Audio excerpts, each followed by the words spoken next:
Good morning students, welcomes you again in with the science. तो कल के lecture में, कल की वीडियो में हम लोगों ने स्टडी किया था टेम्परेचर के बारे में।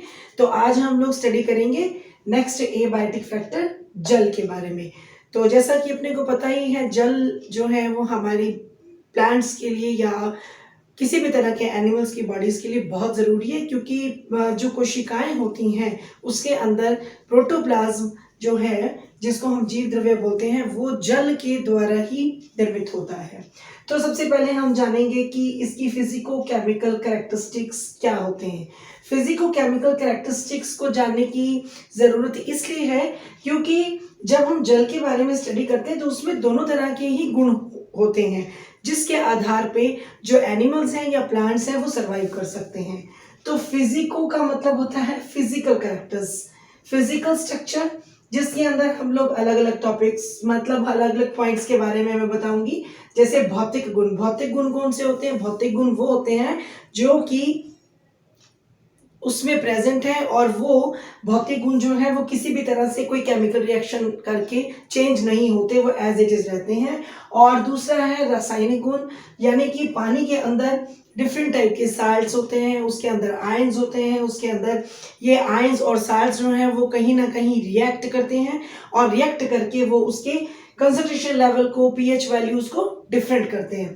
तो सबसे पहले मैं आपको बताती हूँ कि फिजिकल स्ट्रक्चर्स क्या होती है वाटर में। देखिए, जब हमने टेम्परेचर, कल भी मैंने आपको बताया था, टेम्परेचर का बहुत ही एक ग्रेट रोल रहता है। तो पानी जो है, देखिए अलग अलग जो हमारे अर्थ के अलग अलग हिस्से हैं उसके अंदर कहीं पर बहुत गर्मी है और कहीं पर बहुत सर्दी है। जैसा कि अपनों ने बात की थी कि जो ध्रुवों की तरफ अगर हम जाते हैं तो वहां पर बहुत ठंड होती है, बहुत ज़्यादा टेम्परेचर माइनस में भी होता है। और जब हम साउदर्न पोल की तरफ जाते हैं तो टेम्परेचर जो है वो ज़्यादा होता है नॉर्दर्न पोल से, और बीच में इक्वेटर में, भूमध्य रेखा के अंदर जो है वो टेम्परेचर अलग रहता है। तो टेम्परेचर जो है वो हर जगह पे वेरी करता है, हर जगह पे उनका वेरिएशंस है। तो उसके आधार पे जो है इसके वहाँ पर रहने वाले जितने भी एनिमल्स हों या प्लांट्स हों, उनकी अबंडेंस, यानी कि उनकी वहाँ पर पाए जाने की मात्राएं, वो उस पर आधारित होती हैं कि बहुत ज़्यादा कम टेम्परेचर हो या बहुत ज़्यादा हो, तो वहाँ हमें प्लांट्स की और एनिमल्स की जो डिफरेंट वेराइटीज़ हैं वो कम देखने को मिलती हैं। नेक्स्ट है कलर। वैसे देखिए, पानी का कोई कलर नहीं होता, वो कलरलेस होता है, और उसमें कलर्स जैसे ब्लू, ग्रीन, ये जो कलर्स हमें दिखाई देते हैं सीज के अंदर, वो उनके साल्टी कंटेंट्स पे या पर उनके अंदर जो प्रेजेंट प्लांट्स हैं लाइक एल्गी वगैरह, उनकी रिफ्लेक्शन से वो आते हैं। तो ये कलर, वैसे पानी का फिजिकल कैरेक्टर है कि वो कलरलेस होगा। टर्बिडिटी, टर्बिडिटी का मतलब हुआ कि पानी के अंदर जब डिफरेंट टाइप के, देखिए टर्बिड होना, धुंधलापन आना, तो पानी में जब पॉल्यूशन ज़्यादा हो जाता है या बाहर से कुछ आप माने कि गंदगी, ह्यूमो एंथ्रोपोजेनिक एक्टिविटी, यानी मानव के द्वारा कुछ ऐसे कार्य किए जाते हैं जिसकी वजह से, चाहे वो पॉन्ड है, लेक है, वो पॉल्यूटेड हो गई है, उसके अंदर कुछ ज़्यादा ही गंदगी हो गई है, तो वो टर्बिड कंडीशन में आ जाती है। ठीक है, उस टर्बिडिटी प्रोसेस को चेक करने के लिए हम लोग सेसी डिस्क हो गई, इस और टर्बिड रोड्स होती हैं, उनसे हम चेक करते हैं कि उसमें कितना पॉल्यूशन है। क्योंकि जो पॉल्यूटेड एरिया होगा, जहां पर टर्बिडिटी ज्यादा होगी, नेचुरल सी बात है कि उन एरियाज के अंदर भी प्लांट्स और एनिमल्स जो हैं वो ज्यादा सर्वाइव नहीं कर पाते, क्योंकि पॉल्यूशन की वजह से वो उनकी डेथ हो जाती है। टेस्ट, अब पानी में मैंने जैसे बोला कि ना तो उसका कोई कलर है और ना ही टेस्ट है, but presence, on the presence of the salts contents, जो साल्ट के कंटेंट होते हैं उनकी प्रेजेंस की वजह से वो खारा पानी, जैसे हम देखते हैं ना कि ये फ्रेश वाटर है, ये साल्टी वाटर है, यानी कि अगर उसमें आयंस की मात्रा ज्यादा है, साल्ट कंटेंट्स की मात्रा ज्यादा है, तो वो खारा होगा, साल्टी वाटर होगा। और अगर उसके अंदर आयंस की मात्रा कम है तो वो फ्रेश वाटर इंक्लूड किया गया है। ऐसा नहीं होता कि साल्ट का कंटेंट उसमें होता ही नहीं है, होता है परंतु कम होता है, तो उसको हम बोलते हैं कि वो फ्रेश वाटर है। नेक्स्ट है स्पेसिफिक कंडक्टिविटी। कंडक्टिविटी का मतलब है कि पानी के अंदर एक ऐसा गुण है जो कि कंडक्ट करता है, इलेक्ट्रिसिटी को भी कंडक्ट करता है। ये गुण होने की वजह से ही आज हम लोग जितने भी हमारे पावर स्टेशन हैं, इलेक्ट्रिक पावर स्टेशन है, उनके अंदर पानी बनाने का कार्य, सॉरी, जो बिजली बनाने का कार्य है वो पानी के द्वारा ही किया जाता है। तो इसका मतलब ये हुआ कि जब उसके ऊपर टरबाइन से रिएक्शन करवाया जाता है तो वो आयंस में चेंज हो जाते हैं और वो आयंस जो है वो हेल्प करते हैं पानी के वो जो आयंस होंगे वो ये हेल्प करेंगे कि इलेक्ट्रिसिटी को प्रोड्यूस किया जा सके। तो ये है इसके भौतिक गुण। अब हम सेकेंड जो बात करते हैं केमिकल स्ट्रक्चर्स। तो केमिकल स्ट्रक्चर का मतलब क्या हुआ? केमिकल स्ट्रक्चर का मतलब हुआ कि वाटर के अंदर आप देखिए साल्ट कंटेंट कितना प्रेजेंट है, वो साल्टी है या वो फ्रेश वाटर है। तो वो एक ऐसी रिएक्शन है जो रिएक्शंस किसी भी एरिया के इकोसिस्टम को इफेक्ट करती हैं। फॉर एग्जाम्पल मैं बताऊं, अगर जो फ्रेश वाटर में रहने वाले एनिमल्स हैं, यानी कि जहां पर साल्ट का कंटेंट बहुत कम होता है, राइट, जहां पर साल्ट का कंटेंट जो है बहुत कम होगा, नियर अबाउट 5% होगा, तो हम उसको क्या कहेंगे कि वो फ्रेश वाटर है। वहां पर उस इकोसिस्टम में हमें जो है बहुत अच्छी वैरायटीज में अलग अलग स्पीसीज के अंदर अच्छा आप लोगों को बायोडाइवर्सिटी वहां हमें मिलती है। तो इसका मतलब क्या हुआ, उस पानी के अंदर जो है इस तरह से जीवन ज्यादा से ज्यादा प्लांट्स और एनिमल्स का संभव है। उसके बाद क्लोराइड है, क्लोराइड कंटेंट हो गया, आयरन हो गया, मैग्नीज है, मैग्नीशियम है, आर्सेनिक, लेड, फ्लोराइड, ये सब जितने भी आयंस जो हैं, ये जो केमिकल्स इसमें प्रेजेंट रहते हैं वो कहीं ना कहीं अगर वो बहुत ज्यादा एक्सेस क्वांटिटी में प्रेजेंट हो गए हैं, जहां पर कि मैंने जैसे बोला एंथ्रोपोजेनिक एक्टिविटीज की वजह से, तो वो पॉल्यूटेड होगा, तो वो केमिकली रिएक्ट करेंगे उस इकोसिस्टम को, चाहे वो पॉन्ड है, चाहे वो लेक है, और या वो कोई भी सी है। जहां पर पॉल्यूशन ज्यादा होगा तो नेचुरल है वहां पर BOD, biological oxygen demand. Biological oxygen demand का मतलब है कि वहां पर रहने वाले एनिमल्स को ऑक्सीजन की जरूरत ज्यादा होगी क्योंकि उसके अंदर पॉल्यूशन बहुत ज्यादा है, राइट। और दूसरा है यहाँ पर एक ये लिखा हुआ है डिजॉल्व्ड ऑक्सीजन। डिजॉल्व्ड ऑक्सीजन का मतलब होता है ये भी एक केमिकल स्ट्रक्चर है, यानी कि उस पानी के अंदर कितनी ऑक्सीजन प्रेजेंट है।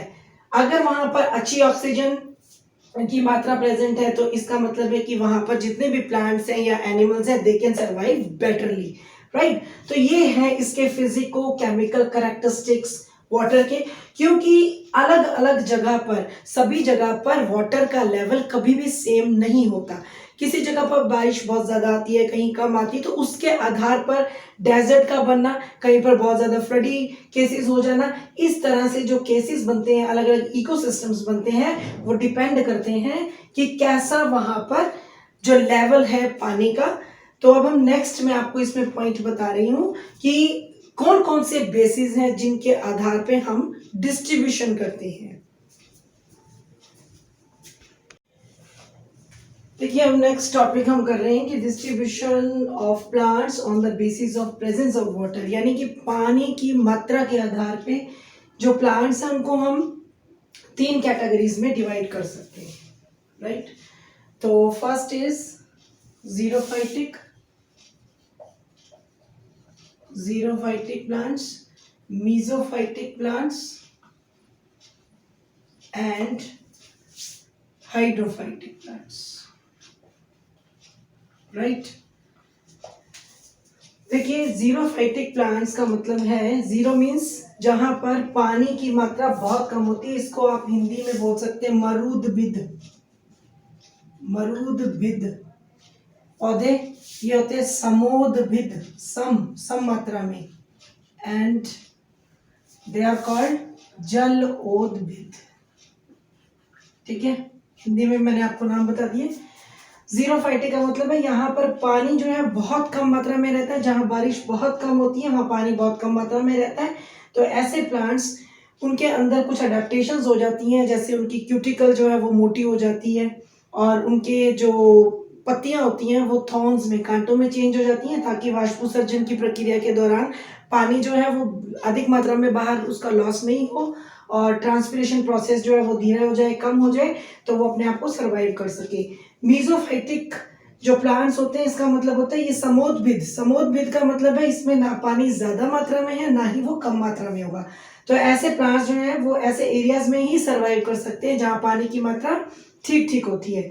और हाइड्रोफाइटिक, हाइड्रो आपको नाम ही बता रहा है, जिन तरह के जो कुछ प्लांट्स ऐसे होते हैं जो कि पानी के अंदर पूरे डूबे रहते हैं, और वो पानी के अंदर डूबे रहने के बावजूद भी उनकी पत्तियां हैं, उनकी जो लीव्स होती हैं या उनकी रूट्स हैं वो खराब नहीं होती, क्योंकि उनके ऊपर क्यूटिकल पर एक वैक्स लेयर होती है जो कि पानी की एक्सेस मात्रा में रहने पर भी उनके आउटर स्किन को डैमेज नहीं करती है। तो ये कुछ अडेप्टेशंस, अनुकूलनताएं हो जाती हैं, और वो अनुकूलनताएं जो होती है वो इन पौधों को इसी तरह के जिस तरह का लेवल है वहाँ पानी का, अगर कम लेवल है या ठीक लेवल है या अधिक लेवल है, उसके आधार पे वो प्लांट्स अपने आप को वहाँ पर डेवलप करने के एबल होते हैं।